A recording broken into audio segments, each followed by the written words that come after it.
घर में बैठकर टीवी देख रहे थे। तभी अचानक से टीवी में कुछ खराबी आई और टीवी बंद हो गया। जॉनसन सोफे से उठकर टीवी को चेक करने पास ही गए थे कि टीवी अपने आप चालू हो गया और उस पर बड़े बड़े शब्दों में आई ओन यू लिखा हुआ फ्लैश होने लगा। ये सब देख जॉनसन कुछ समझ पाते कि तभी पास ही बैठी उनकी पत्नी के आईपैड पर hi spooky, am I scaring you voice messages आने लगे। बात यही नहीं रुकी, उनके घर के हर एक फोन पर एक के बाद एक कई अननोन कॉल्स आना शुरू हो गए। एकदम से हुए इस वाकये ने जॉनसन को चिंता में डाल दिया। उन्होंने जब अननोन कॉलर का कॉल उठाया तो कॉलर ने अपना नाम क्रैका बताते हुए कहा कि उनके घर का हर फोन, आईपैड, टीवी और कंप्यूटर सिस्टम उसने हैक कर लिया है। खुद को क्रैका बताने वाले इस कॉलर ने जॉनसन को अपना पहला टारगेट बनाया था। इसके बाद उसने एक के बाद एक कई अमेरिकन हाई रैंकिंग ऑफिसर्स को टारगेट करना शुरू कर दिया। पहले director of national intelligence James Clapper, फिर FBI डेप्यूटी डायरेक्टर मार्क ग्विलियानो और यहाँ तक कि उसने दुनिया की सबसे पावरफुल इंटेलिजेंस एजेंसी CIA के डायरेक्टर जॉन ब्रेनन को भी नहीं छोड़ा। हैकर ने न केवल CIA डायरेक्टर जॉन ब्रेनन के पर्सनल डेटा को हैक किया, बल्कि CIA के पूरे सिस्टम को हैक करके कई कॉन्फिडेंशियल एंड सेंसिटिव इंफॉर्मेशन को भी इंटरनेट पर लीक कर दिया। यहाँ तक कि अफगानिस्तान और ईरान में CIA के कई क्लासिफाइड इंटेलिजेंस ऑपरेशंस की जानकारी को भी हैकर ने चुरा लिया। जाहिर सी बात थी कि ये सभी इंफॉर्मेशन लीक होने पर अमेरिकन गवर्नमेंट के लिए एक बड़ी मुसीबत खड़ी हो सकती थी। इस हैकिंग को लेकर जब इन्वेस्टिगेशन शुरू हुई तो बहुत ही हैरान करने वाला खुलासा हुआ। पता चला कि अमेरिका जैसी सुपर पावर के होश उड़ाने वाला कोई और नहीं बल्कि मात्र 15 साल का लड़का था, जो अमेरिका से मीलों दूर इंग्लैंड के लेस्टेशर शहर में बैठकर अपने छोटे से कमरे से इस पूरी हैकिंग को अंजाम दे रहा था। इस खबर के बाहर आते ही अमेरिका को पूरी दुनिया के सामने शर्मिंदा होना पड़ा कि कैसे एक स्कूल में पढ़ने वाले लड़के ने अमेरिका की टॉप एजेंसीज की सिक्योरिटी को एक्सपोज करके रख दिया। लेकिन सोचने वाली बात यह है कि आखिर एक 15 साल के लड़के ने CIA जैसी ताकतवर इंटेलिजेंस एजेंसी को कैसे हैक कर लिया और आखिर ऐसा करने के पीछे उसका क्या मकसद था। हैकिंग की दुनिया में क्रैका नाम से पॉपुलर ये लड़का काफी लंबे वक्त से CIA को टारगेट करना चाहता था, पर इसके मकसद को कामयाबी 2015 में मिली। CIA को टारगेट करने के इसके अपने पर्सनल रीजंस थे। क्रैका पैलेस्टाइन समेत मिडिल ईस्ट में हो रही जंग के लिए अमेरिका को जिम्मेदार मानता था। उसे अमेरिका से चिढ़ होने लगी थी, इसलिए वो अपने तरीके से अमेरिकन गवर्नमेंट से बदला लेना चाहता था। लेकिन इतना बड़ा काम अकेले कर पाना मुश्किल था, इसलिए उसे इस काम के लिए अपने ही जैसे किसी मास्टरमाइंड की जरूरत थी। इसलिए क्रैका ने क्रैकास विद एटीट्यूड नाम की एक हैकिंग कम्युनिटी बनाई, जिसमें वो अपने जैसे कई और हैकर्स को जोड़ लेता है। क्रैका की इस हैकिंग कम्युनिटी में एक डिफॉल्ट नाम का हैकर भी शामिल होता है, जो क्रैका से न सिर्फ उम्र में बड़ा होता है बल्कि हैकिंग के एक्सपीरियंस में भी उससे काफी आगे था। यूं तो डिफॉल्ट भी केवल 23 साल का ही था, लेकिन वो अब तक हैकिंग की दुनिया में कई कारनामों को अंजाम दे चुका था, जिस वजह से क्रैका द्वारा की गई CIA की हैकिंग में डिफॉल्ट एक इम्पोर्टेंट रोल प्ले करता है। डिफॉल्ट की हैकिंग की कहानी 2008 में शुरू होती है, जब अनोनिमस नाम का हैकिंग ग्रुप हर दूसरे दिन न्यूज की हेडलाइंस में बना रहता था। अनोनिमस कभी सोशल कॉज के लिए तो कभी पॉलिटिकल पर्पस के लिए बड़ी बड़ी कंपनीज और गवर्नमेंट की वेबसाइट्स को हैक करके उन पर अपने मन मुताबिक चीजें पब्लिश कर देता। अनोनिमस की पॉपुलैरिटी और पावर को देखकर डिफॉल्ट को ये काम काफी फैसिनेटिंग लगा और वो हैकिंग सीखने के लिए जी जान से जुट गया। पहले उसने कुछ छोटी वेबसाइट्स को हैक करना और वीडियो गेम की प्रोग्रामिंग को चेंज करना शुरू किया, लेकिन डिफॉल्ट कुछ बड़ा करना चाहता था, इसलिए वो एनोसेक नाम के एक हैकिंग ग्रुप से जुड़ गया। एनोसेक ग्रुप की मदद से उसने एक बार कनाडा की विंडसर यूनिवर्सिटी के कंप्यूटर सिस्टम को हैक कर लिया, जिसमें उसे यूनिवर्सिटी के फाइनेंशियल रिकॉर्ड्स का भी एक्सेस मिल गया था। उन रिकॉर्ड्स में उसने देखा कि बहुत सारे स्टूडेंट्स से यूनिवर्सिटी को लोन वसूलना बाकी है, जिसकी टोटल वैल्यू $9 मिलियन से भी ज्यादा है। डिफॉल्ट ने रिकॉर्ड जरा भी सोचे बिना फॉरेन यूनिवर्सिटी के कंप्यूटर से डिलीट कर दिया। ये डिफॉल्ट की पहली बड़ी कामयाबी थी। लेकिन इससे भी बड़ा कारनामा डिफॉल्ट ने 2014 में किया, जब डेनमार्क की गवर्नमेंट बेस्टियलिटी को लीगल कर देती है। बेस्टियलिटी के लीगल होते ही डेनमार्क में बेजुबान जानवरों के साथ यौन अत्याचारों के मामले बढ़ने लगते हैं। इस लॉ के खिलाफ जहां एनिमल राइट एक्टिविस्ट सड़कों पर थे, तो वही डिफॉल्ट ने अपने तरीके से इससे निपटने का सोचा। बेस्टियलिटी के लीगल होने से डिफॉल्ट को काफी ठेस पहुंची, क्योंकि उसके पास भी एक पालतू कुत्ता था जिससे वो काफी इमोशनली अटैच था, जिस वजह से डेनमार्क में जानवरों पर हो रही इस ज्यादती के खिलाफ वो कुछ करना चाहता था। इसलिए डिफॉल्ट ने अपने हैकिंग ग्रुप के साथ मिलकर डेनमार्क गवर्नमेंट की ऑफिशियल वेबसाइट को हैक किया और उसे पूरी दुनिया के सामने एक्सपोज कर दिया। उसके बाद उसने बेस्टियलिटी के फेवर में बात करने वाली सभी वेबसाइट्स को भी हैक करके उन्हें बंद कर दिया।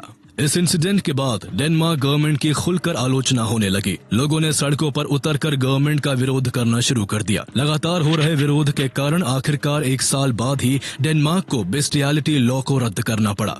डिफॉल्ट की एक बड़ी जीत थी। अपने इतने बड़े कारनामे के बाद उसका कॉन्फिडेंस आसमान छूने लगता है, लेकिन उसे अभी एक और हैकिंग को अंजाम देना था जो उसकी जिंदगी की सबसे बड़ी हैकिंग होने वाली थी, जिसके लिए वो new hacking group crackers with attitude से जुड़ चुका था, जिसका हेड 15 साल का लड़का क्रैका होता है जो CIA को हैक करने का मकसद लिए बैठा था। लेकिन गौर करने वाली बात यह है कि सालों से हैकिंग की फील्ड में होने के बाद भी क्रैका और डिफॉल्ट 2013 से पहले एक दूसरे को जानते तक नहीं थे। लेकिन मई 2013 में एक ऐसा इंसिडेंट हुआ जिसने इन दोनों को एक कर दिया। दरअसल उस वक्त एडवर्ड स्नोडेन नाम का एक computer contractor national security agency में काम करता था। एडवर्ड को अमेरिकन गवर्नमेंट के एक प्रोजेक्ट पर काम करने के दौरान पता चलता है कि यूएस गवर्नमेंट हर अमेरिकन यूजर के डेटा और उसकी प्राइवेट इंफॉर्मेशन को खुफिया कामों के लिए इस्तेमाल करती है। ये सब यूजर की परमिशन के बिना किया जा रहा था। ऐसा करना सीधे तौर पर हर एक इंडिविजुअल की प्राइवेसी के खिलाफ था। एडवर्ड यूएस गवर्नमेंट और CIA के सीक्रेट का खुलासा करना चाहता था, लेकिन अमेरिका में रहकर अमेरिकन गवर्नमेंट की सीक्रेट इंफॉर्मेशन को लीक करना उसके लिए सेफ नहीं था। इसलिए स्नोडेन कुछ दिन की छुट्टी लेकर हांगकांग चला गया। हांगकांग में एडवर्ड ने ग्लेन ग्रीनवाल्ड, लॉरा पोइट्रास और बार्टन जेलमैन समेत कई जर्नलिस्ट को सभी एविडेंसेस के साथ इंटरव्यू दे दिया। इंटरव्यू ब्रॉडकास्ट होते ही यूएस गवर्नमेंट का ये सीक्रेट पूरी दुनिया के सामने एक्सपोज हो गया। लोग सड़कों पर उतर आए और यूएस गवर्नमेंट और CIA का जमकर विरोध होने लगा। डिफॉल्ट भी एक अमेरिकन सिटीजन था और NSA एंड CIA का इस तरह से यूजर का डेटा कलेक्ट करना उसे बिल्कुल भी पसंद नहीं आया।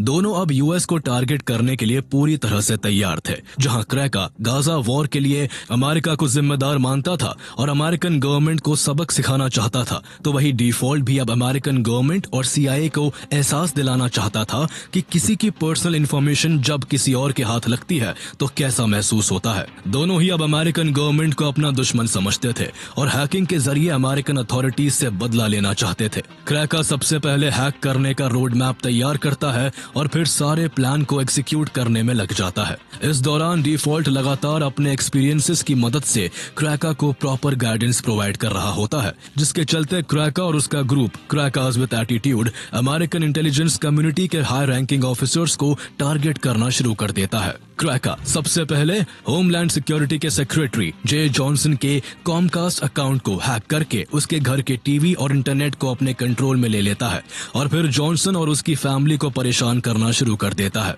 इसके बाद क्रैका ने ओबामा एडमिनिस्ट्रेशन के इंटेलिजेंस डायरेक्टर जेम्स क्लैपर को अपना शिकार बनाया।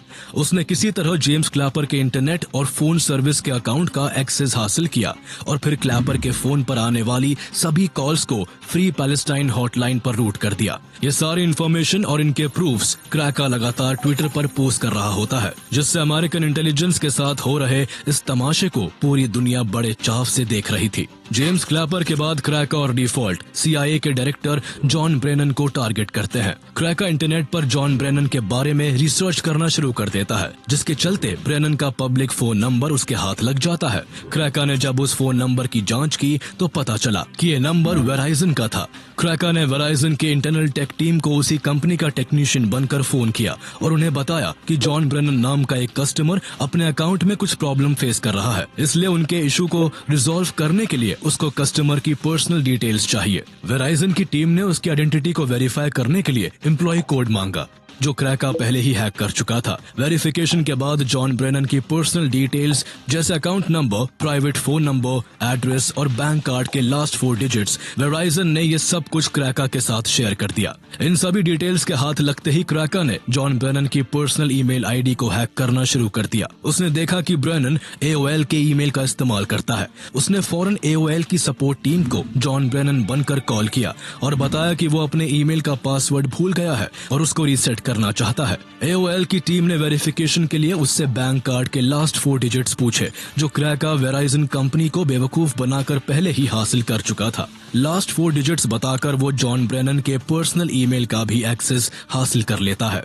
क्रैका ब्रेनन के ईमेल्स को खंगालना शुरू करता है और साथ ही वो डिफॉल्ट को ब्रेनन का प्राइवेट फोन नंबर शेयर कर देता है। नंबर मिलते ही डिफॉल्ट ने जॉन ब्रेनन को कॉल पर कॉल करना स्टार्ट कर दिया। कभी वो ब्रेनन से बदतमीजी से बात करता तो कभी उसको गालियां देता। वो कभी $2 ट्रिलियन की डिमांड करता है तो कभी गुस्से में पैलेस्टाइन को आजाद करने और वहां हमलों को रोकने के लिए धमकाता। ये ब्रेनन की जिंदगी का पहला इंसिडेंट था जब उनके साथ ऐसा कुछ हो रहा था। वो क्लूलेस थे। अमेरिका के सबसे पावरफुल इंसानों में से एक जॉन ब्रेनन को फोन करना तो दूर की बात, उनका पर्सनल नंबर जानना भी एक बहुत बड़ी बात थी। लेकिन यहाँ न केवल फोन नंबर बल्कि CIA के डायरेक्टर का पर्सनल ईमेल का कंट्रोल भी एक 15 साल के लड़के के हाथ में था, जो ब्रेनन के एक ईमेल को खोलकर देख रहा था। हर एक ईमेल के साथ क्रैका का एक्साइटमेंट बढ़ता जा रहा था। दरअसल जॉन ब्रेनन के ईमेल में न सिर्फ उनका पर्सनल डेटा था, बल्कि उनमें CIA और FBI समेत अमेरिकन गवर्नमेंट के काफी सेंसिटिव और कॉन्फिडेंशियल डॉक्यूमेंट्स भी मौजूद थे।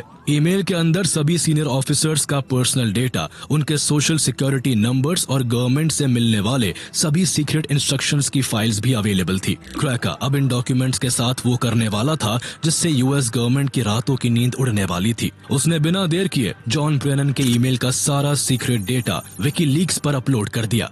इन सीक्रेट डॉक्यूमेंट्स में जॉन ब्रेनन के SF-86 सेंसिटिव फॉर्म के साथ साथ अफगानिस्तान और इराक वॉर में CIA के इन्वॉल्वमेंट से रिलेटेड भी सारी जानकारी मौजूद थी। विकीलीक्स के फाउंडर जूलियन असांज ने इस मामले में काफी दिलचस्पी दिखाई और उन्होंने खुद आगे आकर अक्टूबर 2015 में ये सारा डेटा दुनिया के सामने खोल कर रख दिया। इस लीक डेटा ने CIA को कहीं भी मुंह दिखाने लायक नहीं छोड़ा। इतनी कॉन्फिडेंशियल और सीक्रेट इंफॉर्मेशंस का इस तरह इंटरनेट पर वायरल होना CIA की क्रेडिबिलिटी पर एक क्वेश्चन मार्क बन गया। वर्ल्ड की टॉप इंटेलिजेंस एजेंसी माने जाने वाली CIA अपने ही डेटा को सिक्योर करने में नाकाम हो चुकी थी। इस डेटा के लीक होने पर CIA को $1.5 मिलियन के डैमेजेस भरने पड़े। उनके बहुत से सीक्रेट एजेंट्स को अंडरग्राउंड होना पड़ गया, तो वही कई लोगों को रिजाइन तक करना पड़ गया। CIA और FBI का डिपार्टमेंट इस पूरी हैकिंग से हैरान और परेशान था। वो अभी तक ये नहीं पता कर पाए थे कि इस हैकिंग का मास्टरमाइंड कौन है। वही इंग्लैंड में बैठा क्रैका अभी भी अपने मिशन में लगा हुआ था। वो अगले कुछ दिनों में FBI के डेटाबेस से लेकर डिपार्टमेंट ऑफ जस्टिस की वेबसाइट तक सब कुछ हैक करता गया। उसने इस तरह डिपार्टमेंट ऑफ जस्टिस के 9,000 और FBI के 20,000 एजेंट्स की पर्सनल इंफॉर्मेशन को भी पब्लिक कर दिया। एक के बाद एक एजेंसी और ऑर्गेनाइजेशन का हैक होना और उनका